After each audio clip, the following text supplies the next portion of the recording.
Alhamdulillah alladzi an'amana bi ni'matil iman wal islam. Walhamdulillah alladzi arsala rasulahu bil huda wa dinil haqq liyudhhirahu 'ala ad-dini kullih. Wa kafaa billahi shahida wa kafaa billahi wakila. Asyhadu an la ilaha illallah wahdahu la syarika lah wa asyhadu anna Muhammadan 'abduhu wa rasuluhu la nabiyya ba'dahu. Raditu billahi rabban wa bil islam dinan wa bi Muhammadin sallallahu alaihi wasallam nabiyya wa rasulan. Allahumma rabbana zidna ilman warzuqna fahman. Allahumma inna nas'aluka ilman nafi'an wa rizqan thayyiban wa amalan mutaqabbalan. Subhanaka la ilma lana illa ma 'allamtana innaka antal alimul hakim. Qala ta'ala a'udzu billahi minasyaitonir rajim. Yawma la yanfa'u malun wa la banun illa man atallaha biqalbin salim. Alhamdulillah, mari kita bersyukur kepada Allah Subhanahu wa taala pada kesempatan malam hari ini. Alhamdulillah kita dikumpulkan kembali oleh Allah untuk bersama-sama duduk, untuk bersama-sama mendengarkan kajian pada kesempatan malam Ahad kali ini. Mudah-mudahan pertemuan kita mendapatkan keberkahan, mendapatkan ridho dari Allah Subhanahu wa taala. Amin ya rabbal alamin. Salawat dan salam kita aturkan kepada Nabi Muhammad sallallahu alaihi wasallam. Kita berdoa kepada Allah semoga nanti kita mendapatkan syafaat dari Rasulullah. Kita berharap kepada Allah semoga Rasulullah memberikan syafaatnya pada kita semua nanti pada hari pembalasan. Pembahasan kita pada malam hari ini yaitu tentang penyakit hati dan penawarnya. Minggu yang lalu kita membahas tentang hati yang tidak merasa cukup. Agar hati merasa cukup, malam hari ini kita insyaallah akan mengkaji tentang macam-macam penyakit hati dan penawarnya. Pekan yang lalu sudah kita bahas ada sebuah hadis yang diriwayatkan oleh Imam Bukhari dan Muslim. Rasulullah sallallahu alaihi wasallam bersabda, "Ala wa inna fil jasadi mudghah, idza salahat salahal jasadu kullu, wa idza fasadat fasadal jasadu kullu, ala wa hiya qalbu." Kata Nabi, ingatlah sesungguhnya di dalam tubuh kita ini, di dalam tubuh manusia ini terdapat mudghah. Mudghah itu segumpal darah, segumpal daging, segumpal daging. Jika segumpal daging itu baik, maka seluruh anggota badan kita akan baik. Namun jika segumpal daging itu buruk, rusak, maka seluruh anggota badan pun akan menjadi buruk dan rusak. Ketahuilah sesungguhnya segumpal daging itu adalah hati. Hati dalam bahasa Arab disebut dengan qalbun. Qalbun itu asal katanya qaraba. Qaraba itu berbolak-balik. Qalbun itu secara bahasa berbolak-balik. Maka hati ini kondisinya tidak stabil. Jadi kadang hitam, kadang putih, kadang kuat, kadang lemah, kadang bahagia, kadang sedih. Itu hati berbolak-balik, jadi tidak stabil. Kadang iman, kadang kafir, kadang syukur, kadang kufur. Itu adalah amalan hati. Kadang dia merasa cukup, kadang dia merasa kurang. Kadang dia itu merasa rendah, kadang dia merasa tinggi. Nah ini hati disebut dengan qalbun, qalaba. Maknanya artinya adalah berubah.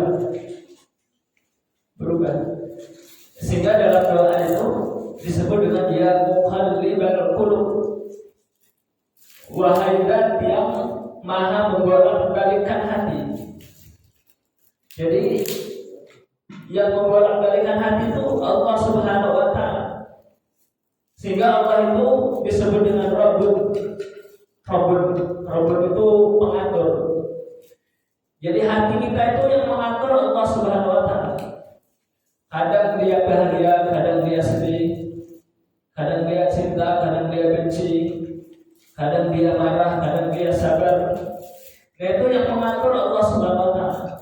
Maka Allah disebut dengan muqallibal qulub. Maka Allah adalah muqallib. Al-muqallib, zat yang maha membolak-balikkan. Qulub jamaknya dari qalbun. Kadang manusia itu apa? Baik, kadang manusia itu buruk. Nah, itu yang mengatur seperti itu adalah Allah Subhanahu wa Ta'ala. Tapi manusia bisa memilih. Jadi hati kita itu memang Allah yang mengatur, tapi hati itu bisa kita kondisikan sesuai dengan ikhtiar kita. Jadi hati kita itu bisa kita sesuaikan, bisa kita kondisikan sesuai dengan amal kita. Kalau amal kita buruk, maka hati kita juga akan merasakan ketidaktenangan. Tapi kalau amal kita baik, maka hati kita akan tenang. Tenang itu kan isinya dalam hati ya, letaknya dalam hati. Ketika seseorang itu banyak berbuat dosa, maka pasti hatinya akan gelisah. Karena itu adalah noda. Dosa itu adalah noda. Dan ketika seseorang hatinya banyak nodanya, maka dia kan, ya orang banyak penyakitnya itu mau apa-apa susah. Yang kayak badan kita itu, kalau banyak penyakitnya, badan panas, apalagi ada bisulnya gitu. Itu kan kalau banyak penyakitnya itu kan pasti nggak tenang kan badan kita. Begitu kan hati kita ini kalau banyak penyakit itu nggak tenang hidupnya. Maka supaya hati kita ini tenang, ataupun hati kita ini selamat, disebut dengan qalbun salim ya. Hati ini maka dibagi menjadi 3 ya. Para ulama sepakat hati ini dibagi menjadi 3. Yang pertama adalah qalbun salim. Qalbun salim ini adalah hati yang selamat, hati yang bersih, hati yang sejahtera, salim. Hati yang sejahtera, hati yang bersih, kemudian hati yang selamat, hati yang tenang. Nah, ini hati yang harus kita miliki kondisinya seperti ini, salim ya, qalbun salim. Maka Allah Subhanahu wa Ta'ala berfirman, yauma la yanfa'u malun wa la banun illa man atallaha biqalbin salim. Ini surat Asy-Syu'ara ayat 88 sampai 89. Kata Allah, nanti di hari kiamat di mana harta dan anak-anak itu tidak berguna kecuali orang-orang yang menghadap Allah dengan hati yang bersih atau hati yang selamat. Jadi, hati yang selamat itu seperti apa? Hati yang dipenuhi cinta kepada Allah Subhanahu wa Ta'ala. Hati yang ada iman kepada Allah Subhanahu wa Ta'ala. Hati yang senantiasa khusyuk ketika berzikir kepada Allah Subhanahu wa Ta'ala. Maka itu qalbun salim. Jadi qalbun salim itu adalah hati yang dipenuhi dengan ketakwaan, dengan keimanan. Maka ini disebut dengan qalbun salim. Ketika seseorang itu hatinya dipenuhi dengan keimanan, maka dunia ini secara otomatis akan menyingkir. Penyakit hasad itu secara otomatis akan menyingkir. Apalagi takabur, sombong akan menyingkir kalau hati kita dipenuhi dengan keimanan. Tapi kalau hati kita ini tidak dipenuhi dengan keimanan, maka pasti hati itu akan diisi dengan yang lain. dia diisi dengan hasad, terisi dengan takabur, kemudian apa lagi? Terisi dengan bangga, berbangga diri atau takjub ya, ataupun yang lainnya. Maka pastikan qalbun kita ini, hati kita ini adalah qalbun salim atau hati yang selamat, hati yang bersih. Dan ciri-ciri hati yang bersih itu hati yang dipenuhi dengan keimanan kepada Allah Subhanahu wa taala. Hati yang dipenuhi dengan kebesaran Allah Subhanahu wa taala. Kalau kita mendapatkan nikmat, hati kita yakin nikmat itu datangnya dari Allah Subhanahu wa taala. Kalau kita mendapatkan musibah, hati kita yakin musibah itu takdir dari Allah Subhanahu wa taala. Pokoknya dipenuhi dengan keimanan. Sehingga ketika seorang itu hatinya dipenuhi dengan keimanan, maka tidak diisi dengan yang lain. Maka ini disebut dengan qalbun salim. Kemudian yang kedua adalah qalbun marid, hati yang sakit. Hati yang sakit ini hati yang tidak hati yang tidak stabil. Kadang taat, kadang maksiat, kadang benci, kadang cinta, kadang sedih, kadang bahagia, kadang iman, kadang bersyukur, kadang kufur. Nah, ini qalbun marid. Dia sakit, kadang sembuh, kadang sakit. Kalau qalbun salim tadi siapa yang memiliki? Al-Anbiya wa Rasul, para nabi dan rasul. Itu mereka itu hatinya selalu selamat, selalu bersih, para nabi dan rasul ya. Para nabi dan rasul itu qalbun salim. Sementara qalbun marid tadi siapa? Mereka adalah umatnya. Ya kita kan umat nabi ya, kadang taat, kadang maksiat. Kadang bersyukur, kadang kufur, kadang bersyukur, kadang mengeluh dan seterusnya. Kadang sabar, kadang marah. Ini hatinya tidak stabil. Ini disebut dengan qalbun marid, hati yang sakit. Maka doa harus banyak doa ya. Ya muqallibal qulub, tsabbit qalbi ala dinik. Wahai Zat yang Maha membolak-balikkan hati, teguhkan hati kami di atas agamamu.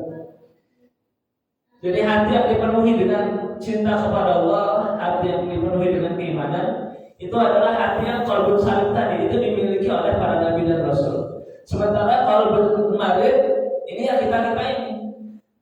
Kadang sholatnya rajin, kadang malas. Kadang baca Quran rajin, kadang malas. Kadang sedekahnya rajin, kadang malas. Dan ini disebut dengan qalbun marid. Ini tingkatan kedua. Dan tingkat yang paling berbahaya adalah qalbun mayyit. Qalbun mayyit itu hati yang sudah mati. Mati udah nggak bisa. Kalau masih sakit kan masih ada harapan tuh ya, bisa disembuhkan gitu kan.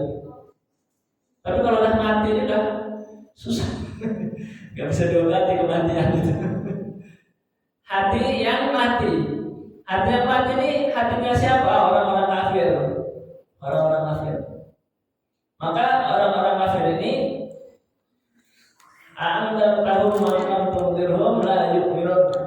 mereka itu dinasihati ataupun tidak dinasihati untuk beriman kepada Allah, mereka tetap tidak mau menerima nasihat.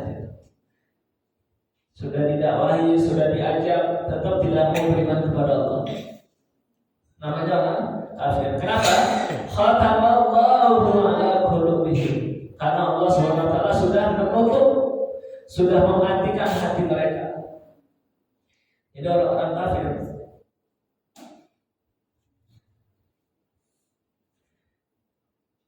Maka kita ini ada di posisi mana? Mudah-mudahan kita berada di posisi qalbun salim ya. Qalbun salim. Jangan sampai di posisi qalbun marid. Apalagi di posisi qalbun marid. Kalau sudah menjadi mayat itu ya susah. Yang namanya mayat kan.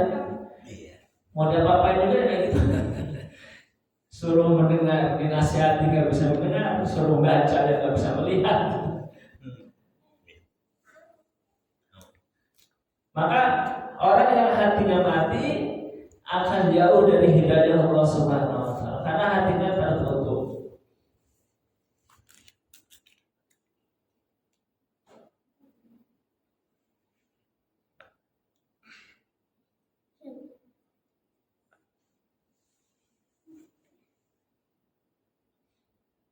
Baik, berikutnya hati yang sakit. Kita bahas hati yang sakit ya. Hati yang sakit ini. Karena penyakit hati itu tadi ya hati yang sakit tadi ya. Hati kalau ada penyakitnya ya jadi sakit gitu. Apa saja penyakit hati? Kalau penyakit jasad kita ini kan kita tahu kan. Kadang pilek, kadang panas, apalagi kadang diare, apalagi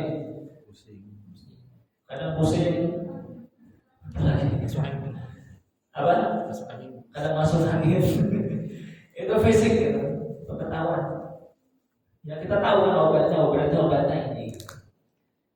Kalau seumpamanya ya, sakit kepala ya minum obat masuk angin. Berarti ya minum obat yang buat sakit kepala gitu.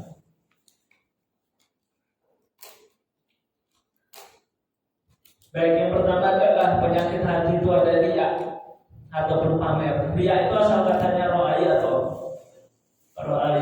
ro'yatan. Jadi riya itu amalnya pengen dilihat manusia. Jadi kalau ada manusia dia beramal karena dilihat manusia. Tapi kalau dia tidak ada manusia tidak beramal, maka dia riya. Maka riya ini adalah penyakit hati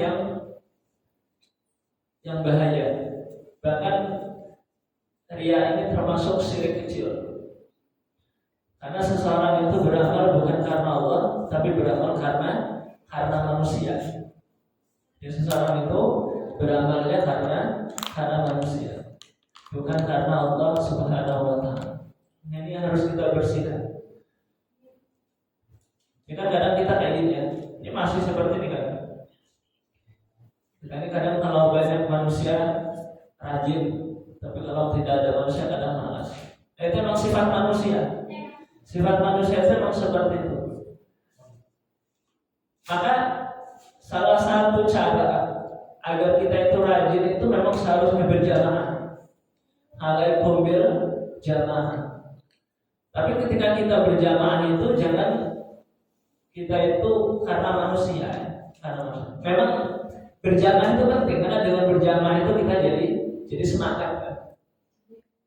Berjamaah itu penting, tapi bukan berarti kita itu beramal itu karena manusia, bukan. Yang baik adalah ketika kita sendirian semangat, ketika kita beramai-ramai berjamaah, kita juga semangat. Nah itu yang bagus. Nah, itu berarti qalbun salim. Tapi kalau seumpamanya kita ini ketika banyak manusia kita semangat, ketika nggak ada manusia kita tidak semangat, nah itu berarti masih sakit hati kita. Nah itu harus betul-betul diperbaiki banyak istighfar. Dan itu ya sama Ustaz juga kayak kita merasakan sholat tahajud. Kalau bareng-bareng itu kan semangat. Coba kalau sendirian. Puasa ya. Kalau Ramadan itu kan ya, karena kewajiban. Ramadan kan nggak kerasa ya karena bareng-bareng gitu. Coba kalau puasa Senin Kamis atau Yaumul Bid gitu. Males. Tapi itu kan sunnah sama ini ya, sunnah sama wajib. Tapi memang seharusnya kalau salim, makanya Nabi itu puasa Senin Kamisnya nggak pernah tinggal, ya ulbitnya tidak pernah tinggal, apalagi puasa Ramadan. Karena memang hatinya benar-benar sudah luar biasa bersih. Mau bareng-bareng ya semangat, mau sendirian juga semangat. Rasulullah itu hatinya paling bersih. Hatinya paling bersih. Ketika seseorang menyembah berhala, semua penduduk Mekah itu menyembah berhala. Cuma Nabi aja itu yang nggak menyembah berhala, mengajak manusia untuk menyembah kepada Allah Subhanahu wa taala. Ya menyembah Allah ya tetap semangat, walaupun Nabi itu sendirian gitu. nggak terpengaruh dengan kondisi, karena memang hatinya qalbun salim. Coba kalau sebabnya kita semua pada nyembah berhala, kita sendiri yang menyembah Allah. Nggak ada manusia di atas muka bumi yang menyembah Allah kecuali mereka itu menyembah berhala. Kira-kira kita ini ikut-ikutan atau masih tetap konsisten? Belum tentu itu ya. Belum tentu. Tapi Rasulullah tidak. Bahkan beliau mengajak terus, mengajak. Jadi beliau itu sendirian ataupun beramai-ramai tetap semangat. Maka riya ini adalah amal yang para ulama menjelaskan riya ini adalah syirik kecil. Karena beramalnya pengen dilihat oleh manusia. Dan ini adalah orang-orang munafik ya. Orang-orang munafik ini dalam surat Al-Ma'un disebutkan ya, Ar-Ra'id alladhi yukadzibu bid-din. Fadzalika alladhi yad'u al-yatim wa la yahuddu 'ala ta'amil miskin.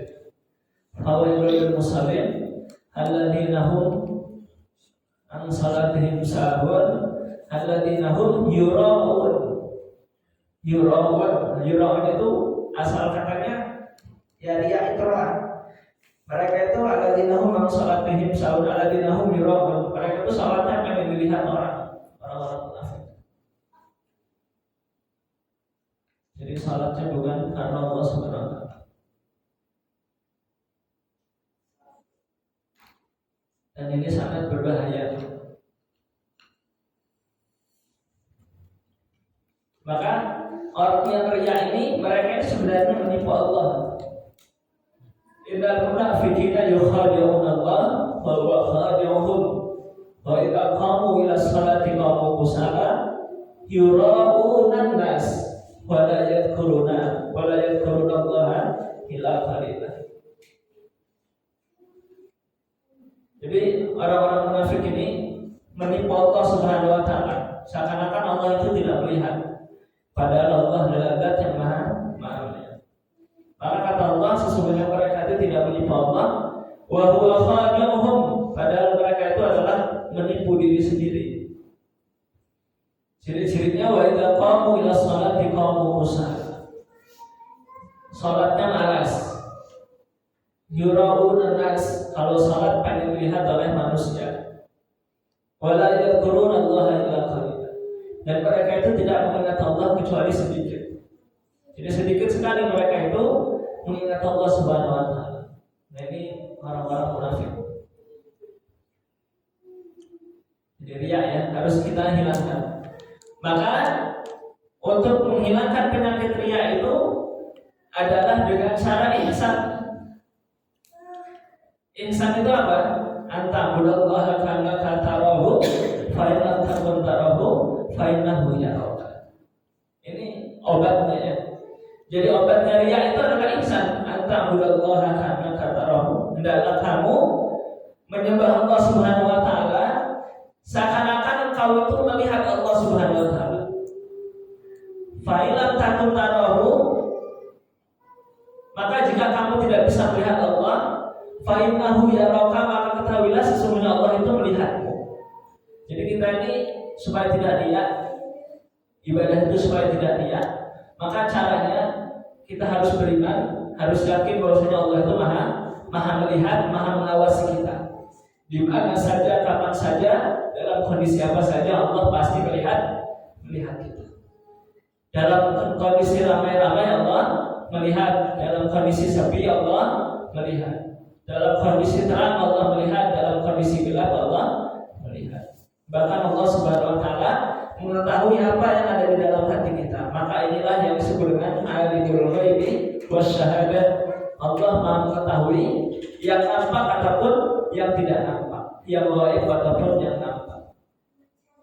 Maka obatnya adalah ya ihsan. Kita harus betul-betul yakin Allah itu maha melihat. Wa huwa as-sami'ul 'alim. Wa huwa ma'akum aina ma kuntum. Dialah Allah yang maha mendengar, maha mengetahui, dan Allah senantiasa mengawasi kalian di mana saja kalian berada. Allah senantiasa bersama kalian di mana saja kalian berada. Makanya harus yakin ya. Maka untuk menghilangkan riya ini ya harus iman yang kuat. Lagi-lagi apa? Hati kita harus dipenuhi dengan iman. Ketika seseorang itu hatinya dipenuhi dengan iman, dipenuhi dengan cinta kepada Allah SWT, maka riya itu akan hilang sendirinya. Pamer itu akan hilang sendirinya. Jelas ya? Jadi kita harus yakin kepada Allah. Allah itu maha melihat, Allah maha mengawasi. Kalau kita sudah yakin, sudah iman sudah kokoh, maka dia itu dengan sendirinya akan hilang. Kemudian berikutnya adalah at-takabbur, sombong. Jadi seakan-akan dunia itu milik dia gitu. Orang sombong itu seakan-akan pokoknya nggak ada yang pintar kecuali saya, nggak ada yang kaya kecuali saya adalah yang kaya. Padahal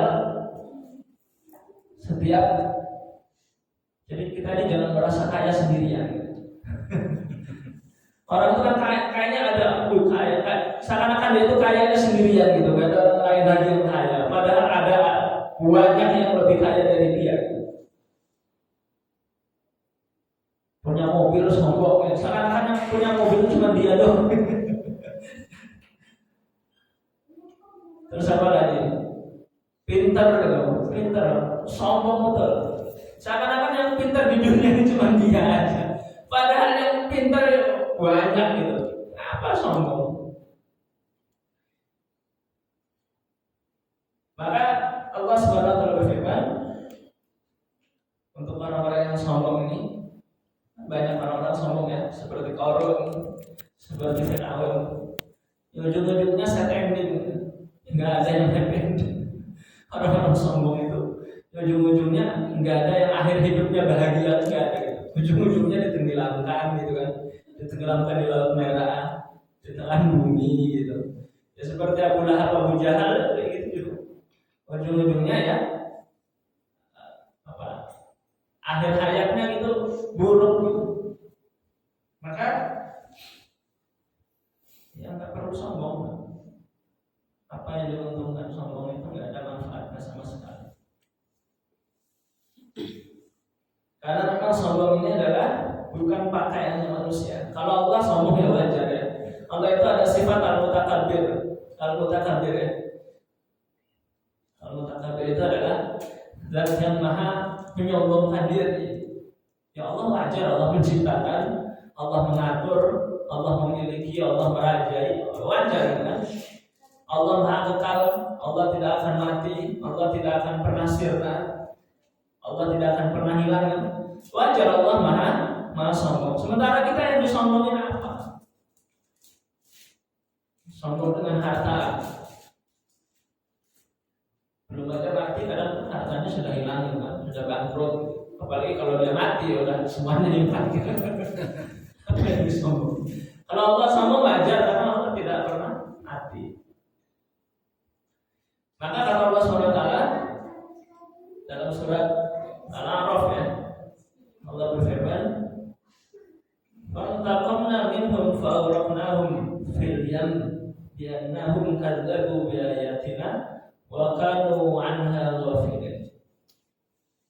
Orang-orang sombong ini kata Allah, kemudian kami menghukum mereka ya seperti Fir'aun ya, seperti Qarun. Maka kami tenggelamkan mereka, ada yang ditenggelamkan di dalam laut fil yam. Kenapa? Karena disebabkan mereka mendustakan ayat-ayat kami. Dan mereka adalah orang-orang yang melalaikan ayat-ayat. Jadi al-kibr, ini penyakit sombong ini harus dihilangkan. Gimana caranya? Ya caranya jangan cuma merasa kita yang hebat gitu. Masih banyak yang hebat. Udah jangan dibandingkan sama Allah, ya jauh betul. Orang manusia aja banyak yang lebih hebat dari kita. Firaun waktu itu hebat, yaitu di Mesir aja gitu. Ya kan? hebatnya di Mesir aja, nggak tahu kalau di belahan dunia mananya. Mungkin ya ada juga gitu kan manusia yang lebih hebat daripada Firaun. Qarun itu kaya raya, itu kan Qarun di situ gitu. Di Irak ya, di mana? Ditenggelamkannya di mana Qarun itu? Di Babilonia ya? Di Irak.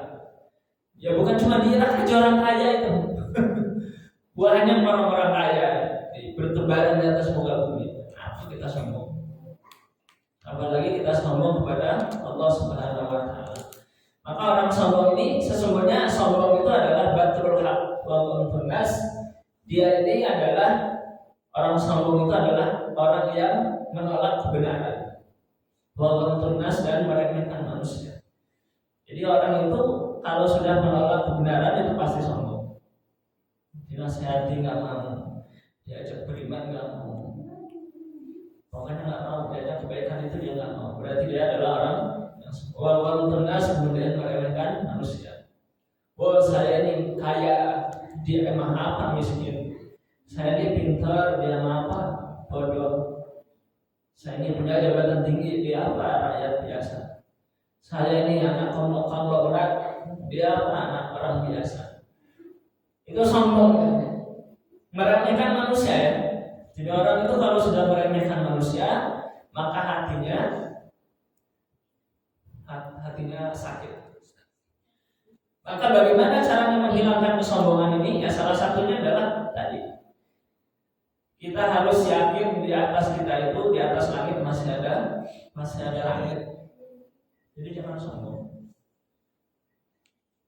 Dan kita harus mengetahui bahwasanya setiap orang yang sombong itu ya ujung-ujungnya dia su'ul khatimah, sad ending. Maka orang yang dipenuhi dengan iman ya hatinya, sifat sombong ini sebenarnya akan hilang. Karena dia yakin bahwasanya yang paling hebat adalah Allah Subhanahu wa Ta'ala. Bahkan dia ketika sholat mengatakan apa? Allahu Akbar, Allah yang maha besar. Sami Allahu liman hamidah. Subhana rabbiyal a'la. Subhana rabbiyal azim. Allah lah zat yang maha tinggi. Allah lah zat yang maha agung. Allah lah zat yang maha terpuji. Allah lah zat yang maha suci. Pokoknya kalau hati kita ini dipenuhi dengan keimanan, maka penyakit-penyakit itu sebenarnya akan hilang dengan sendiri. Jadi ya sama ya, seperti apa air. Air ini kalau di dalam gelas ini kalau udah ada air putih kan udah nggak ada yang mau isi lagi kan, ya kan? Masa mau diisi air teh? Karena udah ada isinya. Ini apa gelas ini? Masa ya ada isinya mau diisi kopi kan nggak kan? Pasti mengisi gelas dengan kopi itu karena gelasnya kosong kan. Kalau udah ada kopinya nggak mungkin lah dimasukin teh kan. Jelas ya, hati kita juga kayak gitu. Jadi hati kita itu kalau udah dipenuhi dengan keimanan, nggak mungkin yang lain itu masuk kan? Tapi sebaliknya, kalau hati kita udah dipenuhi dengan apa? Dengan sombong tadi, dengan riya tadi, dengan ujub tadi, maka cahaya hidayah itu susah masuk. Maka harus dibersihkan dulu. Harus dibersihkan dulu baru yang lain masuk. Paham ya? Jadi seperti itu. Bisa diibaratkan juga seperti kandang ya. Di kandang itu kalau ada musangnya jangan dimasukkan ayam, langsung diterkam sama musang. Habis itu. Harus dihilangkan dulu musangnya baru diisi ayam. Baru ayamnya selamat. Nah begitu pun hati kita ini. Hati kita ini kalau ada ujub, ada takabur tadi, ada apa sombong tadi, ada riya, kemudian apa lagi? Penyakit-penyakit hati itu. Ya, kalau dia masih ada penyakit itu, cahaya-cahaya hidayah ini masuk itu susah. Harus dibersihkan dulu. Nah caranya bagaimana? Caranya ya harus dibersih. Cara membersihkannya ya harus diisi dengan kebesaran-kebesaran Allah Subhanahu wa Ta'ala. Maka setiap sholat kita Allahu Akbar ya kan, Allahu Akbar, Allahu Akbar. Allah itu maha besar, maha kuasa, maha segalanya. Kita ini bukan apa. Supaya apa? Supaya sifat sombong kita hilang. Sehingga kalau orang itu sudah membesarkan kalimat Allah, ya sudah, yang lain penyakit-penyakit itu akan hilang dengan sendiri.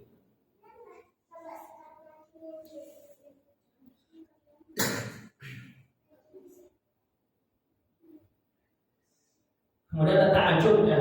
Penyakit berikutnya adalah ta'ajub. Sama, ta'ajub itu dia bangga diri. Ya sama seperti takabur ya. Takabur, ta'ajub. Ta'ajub itu kalau takabur itu kalau sombong tadi kan menolak yang benar kan, dan meremehkan manusia. Kalau ta'ajub itu gini. Ta'ajub itu apa ya? Takjub dengan amalan sendiri. Nah ini bahaya juga. Sebenarnya kita sudah sholat, nah itu kemudian kita bangga dengan amalan kita. Wah, saya ini hebat, sholatnya nggak pernah telat, tepat waktu. Saya ini hebat, pokoknya bangga diri ya. Nah ini setan sangat halus ya. Takabur dia tidak bisa, maka dengan ta'ajub tadi dia beramal dan dia bangga dengan amalnya. Wah, saya ini semalam tahajud suntuk. Gak ada yang bisa kecuali saya. Teman saya malamnya tidur terus. Saya udah lainnya merupakan manusia. Dia bangga dengan amalnya, bacaan Qurannya ini bagus. Pokoknya di pemanggilan ini yang paling bagus bacaan Qurannya saya ini lah. Yang lain gak ada. Ta'ajub dengan amalnya sendiri ya. Maka kata para ulama seperti ini, ada ungkapan seperti ini. Lebih baik orang itu sholat subuhnya kesiangan, kemudian dia penuh dengan penyesalan, dibandingkan dia semalam sholat suntuk, kemudian pagi harinya penuh dengan kebanggaan. Jelas ya? Jadi kata para ulama ini ungkapan ini. Saya ulang. Lebih baik orang yang sholat subuhnya kesiangan kemudian dia melakukan penyesalan, dia itu lebih baik daripada dia orang yang semalam suntuk dia sholat kemudian pagi harinya penuh dengan rasa bangga. Nah ini ya, tapi ya sholat subuh ketinggalan itu penyesalan itu ya buruk juga sebenarnya. Tapi kalau dibandingkan dengan orang yang semalam sholat suntuk kemudian pagi-paginya ta'ajub ya, itu enggak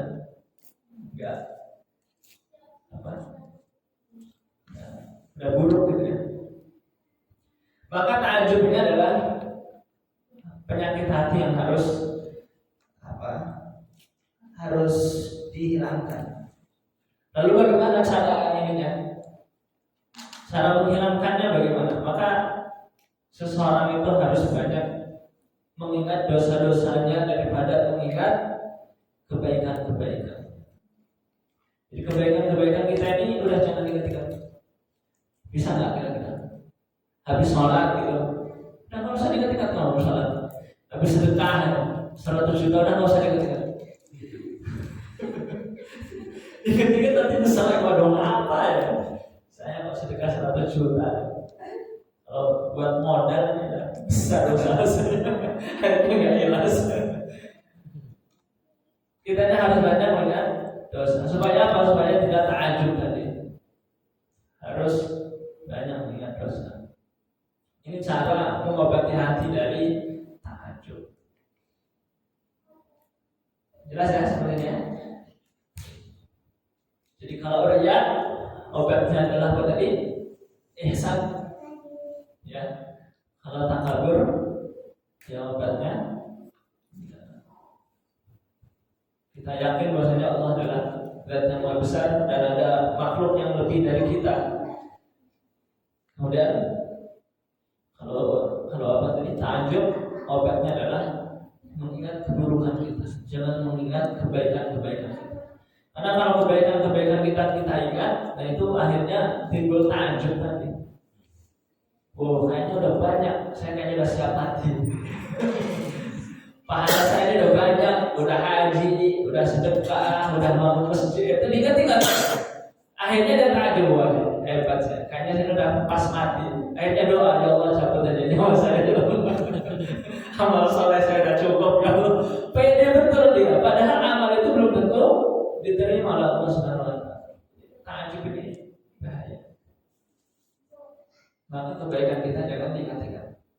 seperti orang buang kotorannya.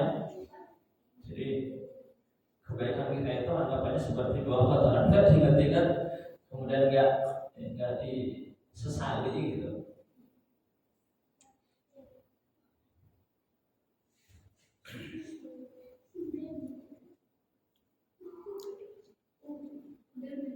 Kemudian agar penyakit-penyakit itu hilang, agar penyakit-penyakit tadi hilang ya, maka terus kita memperbanyak zikir kepada Allah Subhanahu wa taala.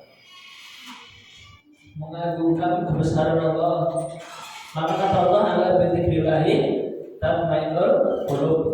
Ala bidzikrillah tatmainnul qulub. Ingatlah, hanya dengan mengingat Allah Subhanahu wa taala, hanya dengan zikir kepada Allah, hati akan menjadi tenang. Seseorang itu kalau hatinya bersih maka akan tenang. Dan cara agar hati itu tenang, agar hati itu bersih, harus banyak mengingat Allah Subhanahu wa taala. Harus banyak membesarkan Allah Subhanahu wa taala. Kemudian yang kedua adalah memperbanyak istighfar. Mohon ampun kepada Allah. Coba perhatikan, setiap amal saleh itu sebenarnya itu diakhiri ketika setelah selesai itu ditutupnya sebenarnya dengan istighfar, bukan dengan alhamdulillah. Habis sholat kan istighfar kan, astagfirullah atau astagfirullahaladzim. Bahkan selesai haji itu, selesai tahallul itu disunahkan dengan istighfar. Sudah tahallul, sudah selesai haji atau umroh itu disunahkan untuk istighfar. Astagfirullah. Selesai puasa, bulan Ramadan selesai itu harus banyak istighfar. Ya selain membesarkan Allah, takbir ya, takbir itu banyak istighfar. Setelah sedekah, setelah mengeluarkan zakat, itu harus banyak istighfar. Kenapa seperti itu? Kenapa harus banyak istighfar? Termasuk sholat ya, setelah sholat kita istighfar. Karena ada dua kemungkinan. Yang pertama, kita beristighfar karena bisa jadi amal yang kita lakukan itu tidak sempurna, lalai. Baik itu secara gerakannya waktu sholatnya, ataupun secara hatinya, niatnya. Orang sholat itu kan kadang ada yang tidak tumaninah kan, ada yang bacaannya kurang pas, maka istighfar karena itu adalah kekurangan. Atau hatinya tadi karena pengen dilihat oleh orang tadi, maka istighfar. Itu yang pertama. Kemudian yang kedua, kenapa harus salat istighfar? Karena tadi khawatir muncul penyakit ujub. Wah, saya ini hebat sudah sholat, saya ini rajin, saya ini soleh, karena sholatnya sudah terjaga. Saya ini soleh, merasa hebat, merasa puas dengan amalnya. Maka setiap habis melakukan amal itu sebaiknya kita beristighfar. Itu salah satu hikmah kenapa setelah melakukan amal ibadah itu harus memperbanyak istighfar. Maka ketika seorang itu setiap melakukan kebaikan istighfar, maka dia akan mengingat Allah Subhanahu wa taala dan tidak merasa takjub. Jelas ya? Jadi harus memperbanyak istighfar. Kemudian yang ketiga, yang berikutnya, cara mengobati hati itu supaya terjauh dari penyakit adalah dengan memperbanyak membaca Al-Quran dan mentadabburi. Jadi ada hadis menyebutkan afdalul dzikri tilawatil Quran. Sebaik-baik zikir itu adalah membaca Al-Quran. Jadi harus memperbanyak istighfar, membaca Al-Quran. Jadi baca Al-Quran itu adalah sebaik-baik mengingat Allah Subhanahu wa taala. Maka perbanyak membaca Al-Quran. Kemudian yang terakhir, jangan berkumpul dengan orang-orang yang tidak baik, karena akan merusak hati. Jadi orang kenapa tidak bersyukur? Karena dia selalu kumpul dengan orang-orang yang tidak bersyukur. Lingkungan juga menentukan ya, kondisi hati kita itu. Kita itu nggak bersyukur kenapa? Karena kita itu sering bergaul dengan orang-orang kaya. Itu dihindari juga itu. sering bergaul dengan orang-orang kaya itu membuat hati tidak bersyukur dan akan menimbulkan penyakit hasad, iri. Maka sebenarnya bergaul sama orang-orang kaya itu mematikan hati. Kita udah punya rumah, main ke rumah kawan, dia kaya-kaya, oh rumahnya, oh ngelihat dapurnya itu besar, kamar mandinya besar. Wah, di rumah saya sebesar kamar mandi antum. Rumah saya ini dapurnya lewat. Akhirnya nggak bersyukur tuh, bergaulnya sama orang-orang yang kaya. Jadi pergaulan juga harus dijaga supaya hati kita terjaga. Baik, cukup, mudah-mudahan bermanfaat ya. Semoga yang sedikit ini bisa kita amalkan sehingga insyaallah hati kita menjadi bersih. Kita harus banyak mengingat Allah, harus banyak membesarkan Allah SWT supaya apa? Supaya hati kita ini tidak terisi dengan hal-hal yang negatif. Baik, kita tutup dengan hamdalah. Alhamdulillahirabbil alamin. Subhanallah, kita asyhadu an la ilaha illa anta astaghfiruka wa atubu ilaik. Assalamualaikum warahmatullahi wabarakatuh. Waalaikumsalam.